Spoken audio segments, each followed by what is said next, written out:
Well, today we are interviewing Lee Haven. And Lee, do I have your permission to do this recording today? You have my permission to conduct this interview and record it. Okay, great.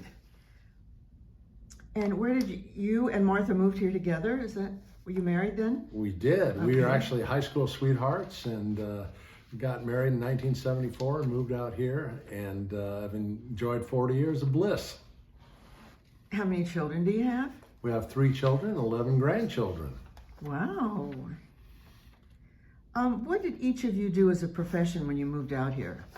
So I was actually in the development game and property management game for regional shopping centers, and we were fortunate enough to move out here to open up Palm Desert Town Center, an Ernie Hahn shopping center. And Martha was not a school teacher at the time. She was a stay-at-home mother, finished up getting her teaching credential, and then went to work as a teacher for about 30 years. What high school did your children go to? So our kids all went through the local school system. So they went to Washington, which is now Washington Charter School. They went to Palm Desert Middle School, and they all graduated from Palm Desert High School. Where do they live now? So my oldest son, who has 4 boys of his own and married his college sweetheart, they live up in San Jose, California. And my middle son, Andy, lives in Scottsdale, Arizona with 3 beautiful children. And our daughter, Becky, who's 40 years old, lives in Salt Lake City with her husband and 3 daughters. Great. When you moved, are you still in the same house that you moved into originally? We're still in the same original house. Seen Yeah. a few changes out there in Indian Wells, but not great changes. I think when we first moved out there were about 2,500 people in the city, and now there's probably a little over 5,000. So it's grown, but it's still relatively small city. How did you come to be in Indian Wells? So we were developing Palm Desert Town Center, and we were coming out regularly, and Ernie was kind of on me, hey, you got to find a house, you got to find a house, you got to find a house. So we were having a little bit of difficulty because we owned a home in San Diego, and it was a time when interest rates were pretty high. We couldn't sell our home. So actually what Ernie did, he said, you know what, you got to buy a house, son. So he helped me purchase our first house, and then when we sold our San Diego home, we paid him back. So it was very fortunate for us that we worked for Ernie at the time, and he could afford to help us buy a house. Tell us more about Ernie. Ernie was an unbelievable developer. So, kind of a child of World War II. And when all the vets, were coming home from the war, a lot of them had lived in cities and that type of thing, and they started building out the suburbs. And Ernie recognized the fact that these guys need someplace to shop. They need grocery stores and they need clothing, and they're moving out to the suburbs. So he was one of the first California developers to start building shopping centers out in the suburbs, and did really well and was the leading shopping center developer in California, and went from outdoor centers to fully enclosed malls that were 1 million square feet with movie theaters and ice rinks and major department stores, 4 or 5 at a time. And he was really an entrepreneur and led the whole ICSC for California, International Council of Shopping Centers. Did you work with him in San Diego? I did. So I worked for the Hahn Company, and Ernie in 1982 actually sold his company to Trizec. Trizec was the Bronfman family out of Canada, and they actually owned Seagram's 7 whiskey along with many other types of businesses. So when he sold his company, he had a non-compete agreement, but he had started to develop the shopping center out in Palm Desert. And Trizec said, we don't think we want to build that center. We don't know that the market is mature enough for a 1 million square foot center. And Ernie said, I really do. Let me purchase this one opportunity back from you. So he, along with his son, Ron, formed Palm Desert Town Center Associates, which was basically a partnership with Ernie, his son Ron, and members of the family, and they ended up developing Palm Desert Town Center. Did they develop other places here besides the town center? Not in the desert. They're really well known in San Diego. They built Horton Plaza, they built Fashion Valley, they built University Town Center, built, I think it was called North County, if I'm not mistaken. And they did a lot of work in the San Diego area, but Sunnyvale and San Jose area and Anaheim Plaza and on and on. They had, I don't know how many million square feet, but they were the largest regional shopping center developer in California. And the name of that company was? Well, Palm Desert Town Center Associates is the legal entity they formed to build Palm Desert Town Center, but the Hahn Company is what he developed in, in Torrance area, and then ended up selling that company to Trizec. What years was this? So he sold it in 1982, but he started developing late 50s, early 60s. And the first shopping center that he built was La Cumbre Plaza in Santa Barbara, and soon after that followed with Fashion Valley in San Diego. And those both were actually outdoor shopping centers and still around to this day. So he went from outdoor shopping centers and then enclosed shopping centers? Is that how it went? Generally, yes. It depended on the community that he was developing. So part of that is that communities themselves didn't really know what shopping centers were all about. How do we enclose them? What does it mean? How do we park them? So Ernie was really instrumental in defining lots of the development. So he spent about $5.5 million building infrastructure in the city of Palm Desert around the shopping center. They had to widen Highway 111, they had to build arterial roads, they did some improvements on the infrastructure for flood control, and the city worked very closely with Ernie, not fully understanding all the impacts potentially that the shopping center could bring, but Ernie had a long history and understood what it meant and was very willing to partner with the city to develop the shopping center. Did the city participate in funding anything with that shopping center, do you know? No, it was totally privately funded with Ernie. In fact, he financed it through teachers' insurance and annuity out of New York. And again, at the time, the interest rates were a little higher than they are today. In fact, they were a lot higher. They were about 9% at the time.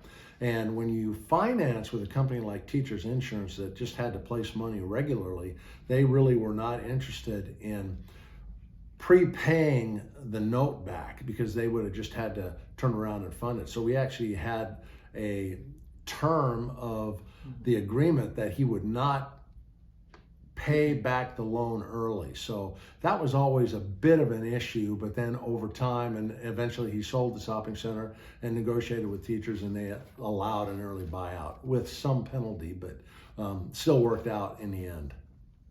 They allowed an early buyout since he sold, is that what you're saying? I think it was just more that Ernie was getting to be retirement age, and they knew that he wasn't going to build any more shopping centers, and they had an opportunity to work with the new Hahn Company with the Bronfman family. So they took a bit of a pound of flesh out of Trizec and said, you got to pay us a little bit of money, but they did that and then eventually maintained their relationship with them. The shopping center as it looks today, does it look, the exterior at least, does it look the same as it did? It's similar. They've redeveloped it somewhat. They built parking garages, which we didn't have at the time. But it's still from Highway 111, a single-story shopping center. And from the backside, it's a two-level shopping center. So similar. It's been updated, and certainly the storefronts and the major department store game is just so different nowadays. In fact, the whole retail game is so different. But you can still certainly get a sense and feel of the shopping center as it was originally built. Could you talk a bit about the material, the construction materials? It was concrete or? Well, so it's all steel framed, and this is getting a little wonky about shopping centers, but back in the day, when you purchase steel in 60-foot lengths. So the steel grid is 30 by 30, which meant when the steel pieces came in, you only had to cut once. So you didn't have funky angles generally. They were 45-degree angles, 90-degree angles, and then the grid was just 30 by 30. So in a 30 by 30 grid, generally you could put two 15-foot frontage stores, which is how you leased the shopping center, because the tenants all wanted as much frontage on the mall as they could possibly get.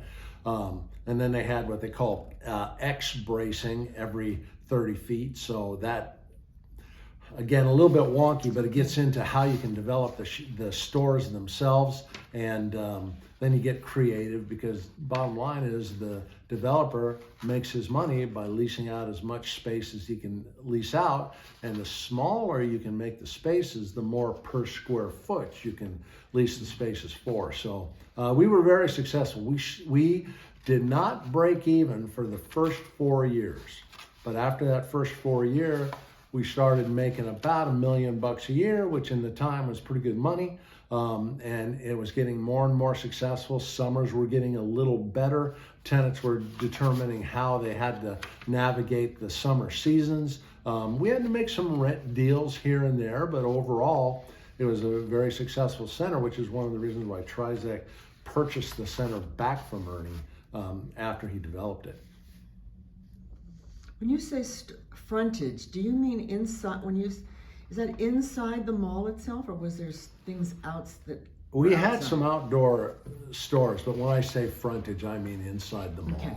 So as you're walking down the tile floor of the mall, it's as if you're walking down the street. So when I say frontage, it's the amount of store space that fronts the shopping center where all the patrons are walking. I haven't thought about these terms for a long time, so I'm stretching back a little bit. So I noticed when you go in from 111, you enter on the second floor. Is that? That's correct. And then if you go in through the back, you enter through the first floor. Was that designed like that? It was. So, and one of the interesting things, and I suppose one of the technical stories that happened is, so what you had to do is you had to, when you designed the shopping center, you had to compact the first floor pretty deep, because you were cutting away a slice and compacting the earth, the dirt. And there were areas where we started to get a little subsidence in between where the dirt was and the cement walkways were. So we had to go in and what they call mud jack. You actually core holes in the cement and you get hoses full of concrete and you pour it in there and build everything back up. So that was kind of a task we had to do. Also, on the second floor, on what I'll call the north side of the property, we actually had what we called elephant doors. And those were 2 stories tall. And those elephant doors were for promotional events. So we could bring in high lifts, we could bring in things that you could bring into the shopping center that were much larger than the doors themselves. So you could actually slide open to a great degree the doors so you could have various promotions inside the shopping center. And that was just a design issue that in those days there were lots of promotions throughout shopping centers. Give an example of a promotion. Oh gosh. Anytime Christmas, obviously that's a promotion, but you'd bring in bands, you'd bring in, people that, in fact, we did Halloween at the mall. So you'd have, decorations that come in. But when you bring in high lifts into the shopping center to change out lights up high, you'd have to use those elephant doors to get the high lift in. There were just, carnival type events, if you will. And different people doing different things. So it was a pretty busy schedule. One thing, when you live in shopping centers, you kind of live about 12 months in advance. So, when Christmas has come, you're really thinking about, your spring events and when the Easter Bunny comes. And, when summer's going on, you better have Christmas plans. So you're always kind of living 3 months ahead in the shopping center business. Was it managed by the same company as the builder? So Palm Desert Town Center Associates was actually the manager. So I was an employee of Palm Desert Town Center Associates, was involved in both the development of the shopping center, the leasing of the shopping center, the financing of the shopping center, as well as the day-to-day operations. So we had in-house security, we had in-house maintenance, we had landscapers, and we contracted all the duties necessary to keep that shopping center running. But we had 24/7 security, and we had maintenance crews that would work depending on the time of year, 24 hours a day, just to make sure everything was clean and ready for everybody coming in. Mm-hmm. What were some of the core stores that came? Well, major department stores. So JCPenney moved in.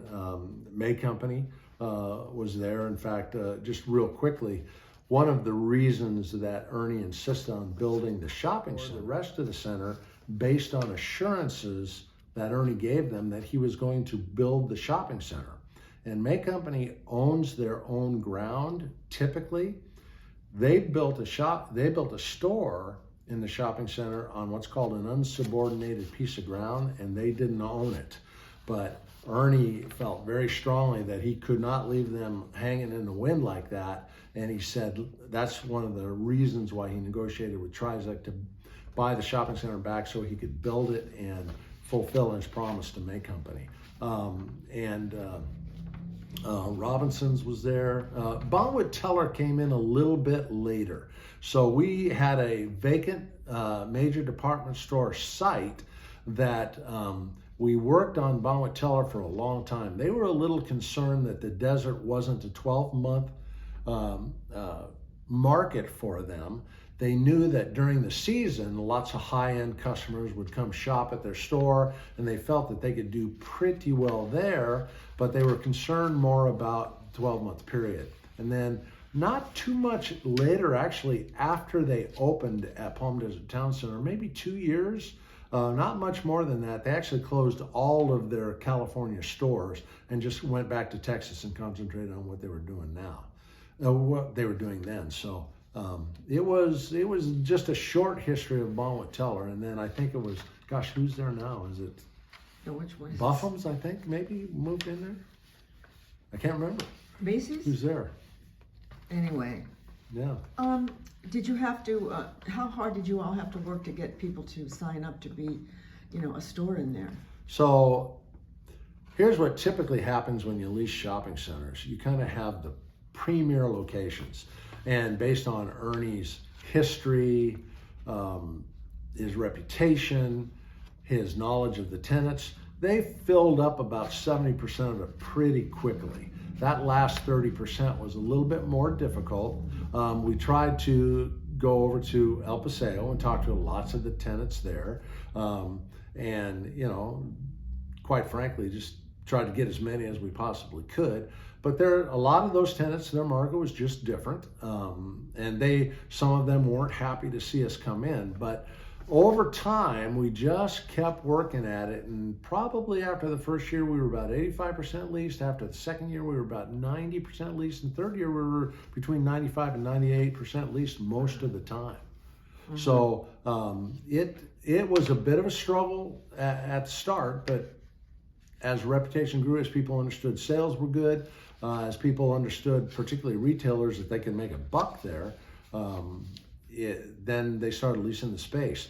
And retailing is, boy, they're really for entrepreneurs. It is a difficult game. And the people that are in retail know how to buy, which is really where your money's made, is the correct purchases, and understanding your customers. And typically speaking, our mom and pop shops, they worked the stores. So they were involved in the community, they understood the community, they'd volunteer in the community, and their customers were pretty loyal. And then during the season when we were getting all that Southern California megalopolis from LA to San Diego, and even a little bit farther north to Santa Barbara, we did pretty well, and it just kept growing. And then one of the things that was happening in the desert, hotels started to build. Marriott's building, they built the hotels at what is now the Indian Wells Golf Resort. Golf courses away from Palm Springs started to build up. Palm Desert built their city course, and just kind of continued to grow. So we were the recipients of a little bit of that growth, and that helped the shopping center as well. Were you successful in bringing any people over from El Paseo? You know, a few. Oh, yeah? I wouldn't say that we, ransacked El Paseo by any stretch of the imagination. But we had a few. In fact, I remember one, it was kind of interesting. It was called the Vault. And the Vault came over, and what they did is they were a storage facility. And back in the day, women wore mink coats, but they didn't wear them in the summer. So they'd store their mink coats in the Vault. And he also had some retail items that he sold. It was almost like an import-export business, if you will, but kind of he made a lot of money just renting space for fine clothing and things that people needed maybe to keep dry all the time, and he had dehumidifiers and that kind of thing. It was kind of a unique business, and they were actually on El Paseo for a short time but came over. I think he stuck that out for maybe 4 or 5 years, and then last I heard he had moved back to Los Angeles. Why did Ernie decide on Palm Desert as opposed to Palm Springs? So if you think about the market, and Coachella Valley is kind of the age-old comment about Coachella Valley. It's about 25 miles long and a block wide. So what you wouldn't necessarily want to do is be on one side of that all the way to the west. At the time, Highway 74 connected Highway 111, which connected both the east and west valleys. That Highway 74 connected San Diego and all of that area. And then, what's the street that goes to Highway 111 that passes by the shopping center? It's not is it Monterey? Yeah. So Monterey went all the way to Highway 111, I-10. Okay. And so you'd get all of that traffic.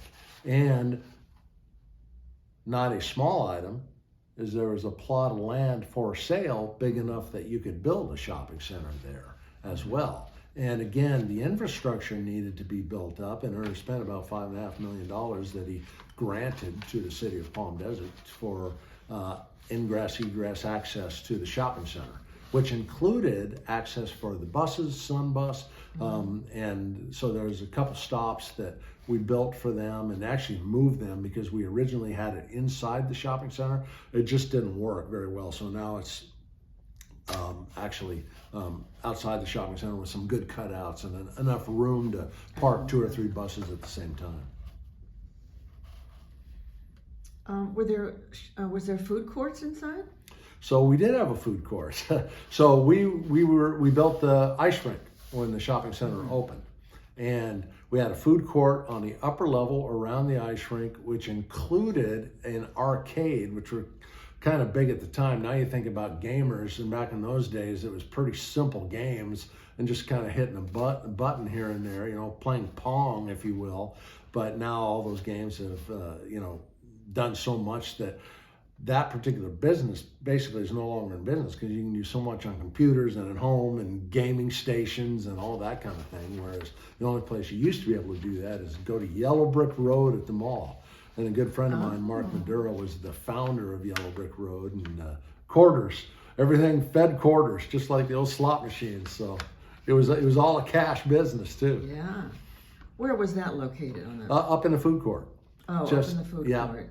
So, you'd play games, hang around the food court, watch ice skaters, come out of the desert sun and heat and, be a little cool. It was quite an event. And of course, the ice skating community took it to heart, and lots of young people, both boys and girls, became, figure skaters. And then hockey has since kind of been a big deal. We played a little bit of hockey there, not a lot, but it kind of continued to grow because lots of people who grew up in the desert weren't hockey players.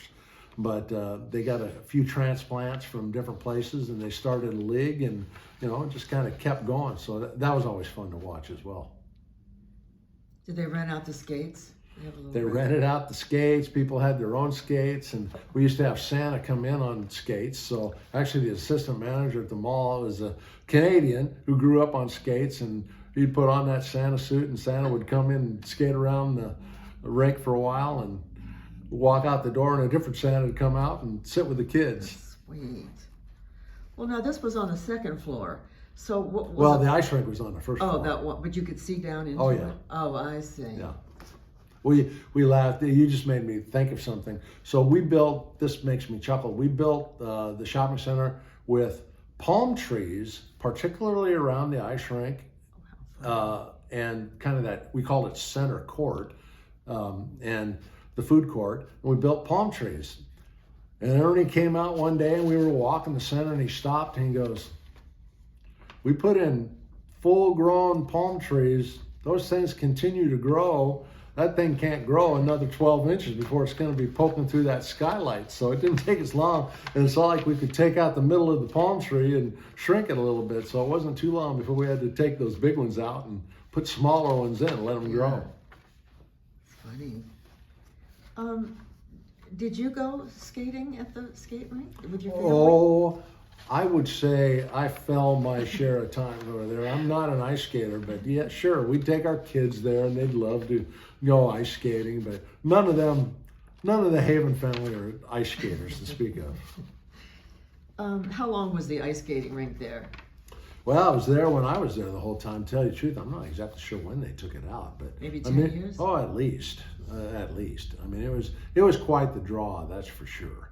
And particularly for young people, you think, I think people think that the desert, is God's waiting room. That was kind of the joke a little bit. But, growing up here, there's lots and lots and lots of young families. And I think they're growing. I think that demographic is growing all the time. So that's one thing about the desert. I think that was a little bit misunderstood. Now, those of us that lived here full time, all the time, we kind of relied on each other. And we had a group that, boy, we volunteered everywhere. Volunteered at schools, volunteered at church, volunteered at youth sports, volunteered, for the community organizations that just needed help. And those people you saw pretty regularly in a lot of different places. And as much as the, city leaders were really instrumental in building all the infrastructure and things necessary, bringing in stores and developers and that kind of thing, those young families that lived here and grew up in the desert really made it a community. And we had to rely on each other, and that was something pretty special during those times. What were some of the restaurants that were let's say, just say in there or surrounding? Well, geez.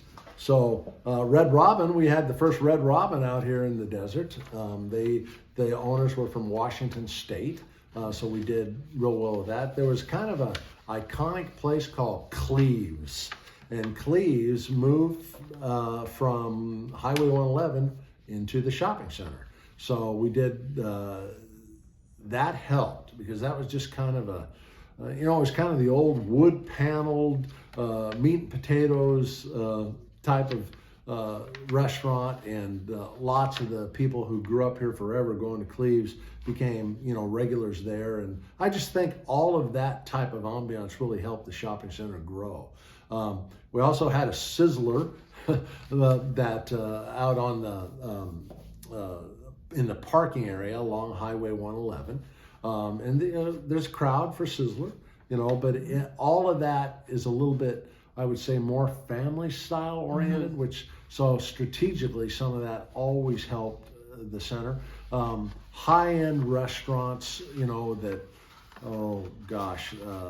What is it? The Velvet Turtle, or what's the name of that place? Velvet Turtle. Anyway, that certainly is not at the shopping center, but there were plenty of places like that for if you wanted fine dining that you could go. But still, make no mistake, 8 o'clock at night, it started to get pretty quiet. 9 o'clock, pretty much the sidewalks were rolled up in very few places. Now, there were some bars and restaurants that stayed open a little bit later for the younger crowd, but not a lot. If you're 20 years old, you might have had a little bit of difficulty finding something to do after 10 o'clock at night. How about breakfast places? Did they have a breakfast? Well, oh gosh, what's the iconic place right on. Keaty's? Yeah, Keaty's, of course, was in that location and always was there.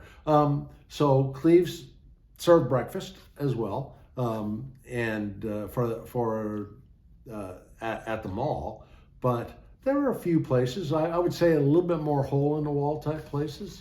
Louise's Pantry was a big number in Palm Springs, of course, and they weren't in Palm Desert at the time. But there was always some place you could go to find something to eat, and we had restaurants, but we weren't like known. The shopping center itself wasn't known as a nightlife place. Mm-hmm. Do you remember any unexpected appearances of famous people? Well, I remember one time Joe Montana, the San Francisco quarterback, some call him the GOAT, greatest of all time, was walking through the shopping center, and everybody knew it. But yes, we would get regular sightings of, Hollywood stars would come down, and known that they were spending a lot of time around. They just had some shopping to go. So we kind of had the word out for the security guard, and when you see those people, just leave them alone. I mean, we don't want them being walked up by patrons, and I mean, that would happen naturally anyway. But a lot of times they'd maybe be in sunglasses or just out, they're recreating themselves, want to be away from all the Hollywood hoopla and spending time just relaxing in the desert. So it was kind of a word that we had out: when we see these folks, just leave them alone. And politicians, I mean, President Ford came through a couple times, and Frank Sinatra's wife would come shopping here and there, and yeah, you'd see some celebrities and well-known people, no question about it. Did they ever have valet parking there? We had valet parking there that didn't last a long time. We tried it out, but we discovered that most people actually did not take advantage of it. And parking was at such a premium anyway. Valet parkers wanted to try and basically take the closer in parking stalls so they could, service their customers. So we kind of quickly made a decision that we didn't want to continue that. Now, if we had a special event or something was going on, we would certainly give permission to the major department stores to have valet parkers for, an evening, whatever it was that they might be doing. And typically those were done kind of after hours anyway. I mean, basically speaking, shopping center at 6 o'clock, it was pretty much closed down for the retailers, pretty much. It's not like, oh gosh, LA, Orange County, San Diego, where they'll stay open until 9 o'clock at night. That just was not the market here, which helped the retailers because that helped their employee costs, if you will. They had air conditioning in? Oh yeah, air conditioning in the shopping center, and the tenants built their own buildings, and all of them had their own air conditioning units. So and the mall had their own air conditioning units. So, and don't get me wrong, it was a challenge. You had to keep those things running, particularly when it's 120 degrees outside, and if something goes wrong, you'd want to jump on that pretty quickly. But we had very good subcontractors that would come out and keep everything going for us. You mentioned that the heat has changed here. I think you mentioned that early on. Is it the same kind of heat that when you first moved here that it is now?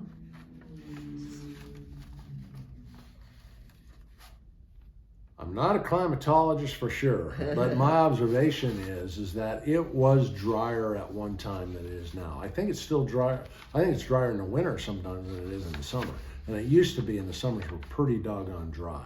Mm-hmm. I just think there's so many golf courses, there's so many pools, there's so many people cruising around. It's also more blacktop, which maybe means it's a little bit hotter as well. But I would say that where we used to find it a lot easier to get out earlier in the morning during the summer times, it's just a little wetter than it was. And now, do I have any evidence to prove that? Not at all. I mean, it's just kind of my anecdotal story on my own part. But certainly, summertime for retailers is still a tough time. There's no question about it. Although We have a lot more full-time people. So when we first built the center, there was about 225,000 full-time residents. I mean, that's probably double now, if not even a little bit more. And during the season, we'd get 500 to 600,000 people. Now it's probably close to 1 million people in the season. So, things have changed, but it's still 25 miles long and a block wide for retail.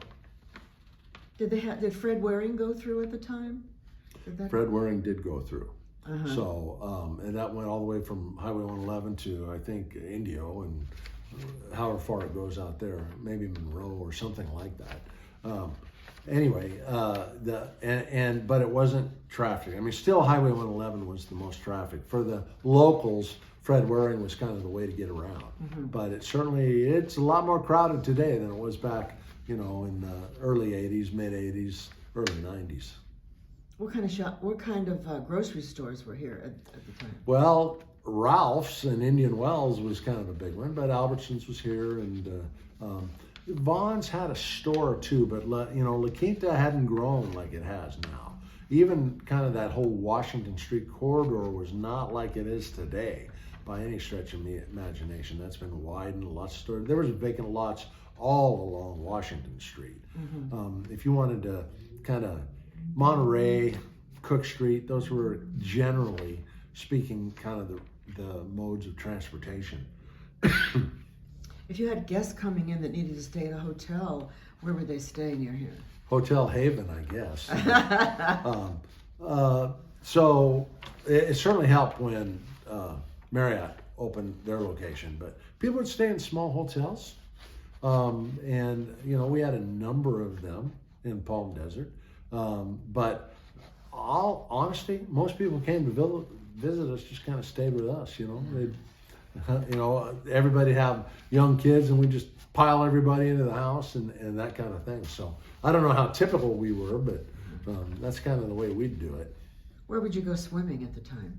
Well, so my in-laws, my wife's mom and dad, first of all, they were members over at Ironwood Country Club, but soon when we moved over, they moved over to El Dorado Country Club. So the kids did a lot of swimming over at El Dorado Country Club pool, but we also have a pool in our backyard, so that would keep them kind of going. But a big deal, of course, is when the water park opened up. That was a big deal.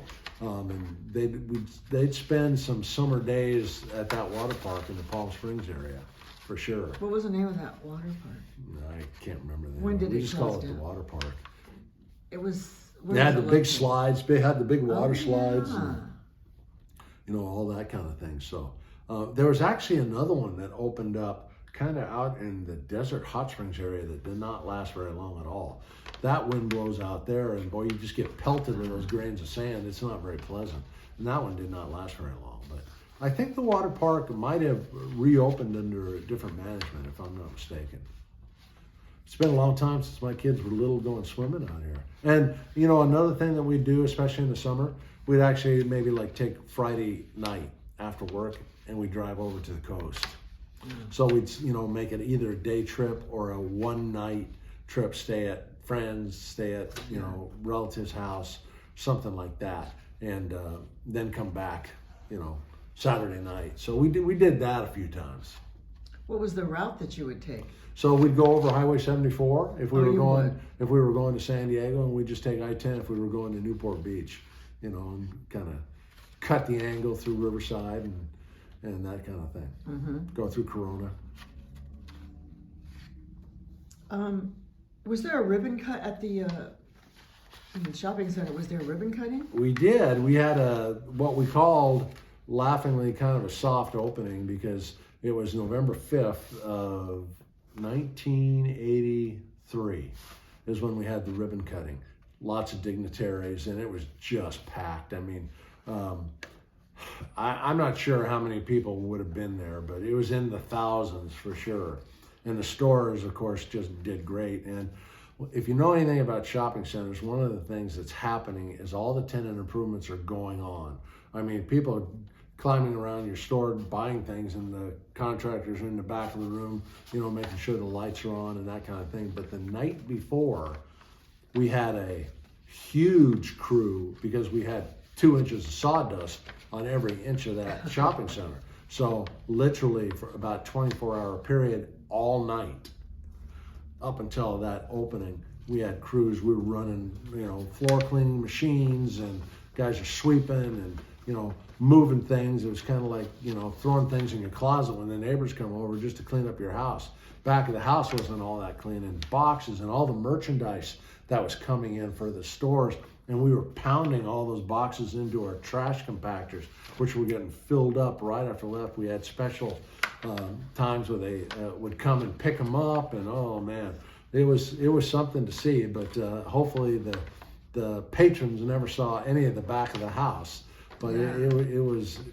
We were all glad after about the first week when we kind of got it to a bit of normalcy, and we just could run the shopping center and not worry about all that grand opening. We had the huge Klieg lights, the lights that are like, going up into the sky, and people that were coming over 74 saw those from miles and miles away, and it was something. And we had caterers that, had fine dining throughout the shopping center, and it was, ladies dressed in gowns and dresses, and men in suits, and I mean, it was a pretty formal affair. And then, Was it open to the public, or? So you had to get tickets, and it was a fundraiser for the McAllen. Oh, I see. So you could purchase tickets, VIPs, of course, we granted them to come in, but it was really a fundraiser for that. And, we had booze in the common area, and people were, just enjoying themselves. And that was an event that probably started about 6 o'clock and went till about 9 o'clock. Wow. So it was something. And people coming from LA, and of course all our Ernie's friends and shopping center developers from all over, and special VIPs. And I remember all of our radios conked out because we were on those radios constantly, trying to fix this, make sure that was working. You find out, oh, the door is locked. Everybody's got to go run over and unlock the door, and just all the things that occur when you're going through an opening. But as I said, I don't think the patrons knew anything about it, so it worked. Where's the freight elevators in there? I've never seen. Yeah, we've got a couple of them. They're in the back of the house, so they can you had to use those things fairly regularly, depending on what was happening and where and how to get merchandise in, et cetera, et cetera. What would you say is the heyday of the shopping center, beginning and end? I mean, so I think a couple things happened. One is we were just kind of coming out of that time in the early 80s where the economy wasn't great. So I can only speak, I guess, to the time when I was there, because I was only there from opening till 87. So we did really well those last 2 years. The general economy, so 86 and 87, and general economy had turned a little bit. Tenants were making money. It was a little bit easier to collect rents on time and in full. We were making money as a shopping center. The tenants were, generally speaking, making money. So for us, that was the heyday.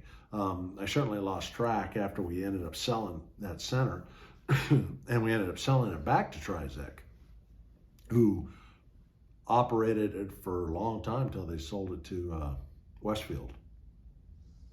And I'm not sure when that happened. when did you leave? When did you depart the town center? 87. So I was only there for about 5 years. So I was there a year and a half before we opened on the development team. And there's just a myriad of things that have to happen, to build a shopping center. So lots and lots and lots of things that went on. And financing the shopping center really came fairly late, but negotiating with all the major department stores, all the tenants, just constructing the shopping center itself and all the issues that occur with that. So there was plenty of work to be done. So it was nice to see it from early development kind of to the point where we sold it, and Ernie made money, and Ron and went and kind of did his own thing in shopping centers. And so Ernie retired.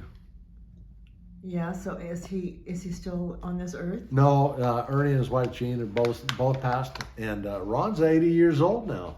So he's 10 years older than I am, and I'm 70. So I haven't seen much of him in recent years, but they did very well, and I think they really did provided a service to the community as well. Yeah. I think that Yeah.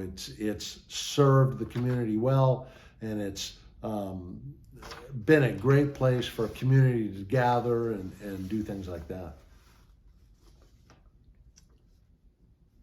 Is there one particular memory that you would remember that made you laugh? Well,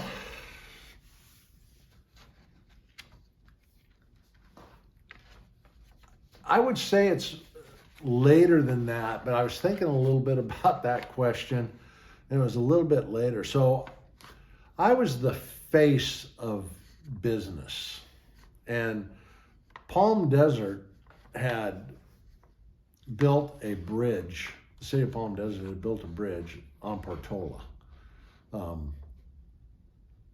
I think it, and I was invited to the grand opening of the bridge, and when I showed up, a bunch of the city fathers recognized me, and all of the guys that had worked out in that hot sun and building the bridge, and this doesn't necessarily have anything to do with the town center. That's okay. But I was working for Granite Construction at the time, and I just walked on site, and all the city fathers publicly, when they were giving their speeches, just praised me to no end because they knew who I was. And all the construction guys that had worn hard hats and been sweating and toiling under that hot sun and did all the building, they just looked at each other, looked at me, and said, "What's all that about? You haven't even been on site on this bridge until today." So that kind of made me laugh. But the point I wanted to make about that is because I was involved with the community, I just knew folks. And I alluded to it earlier.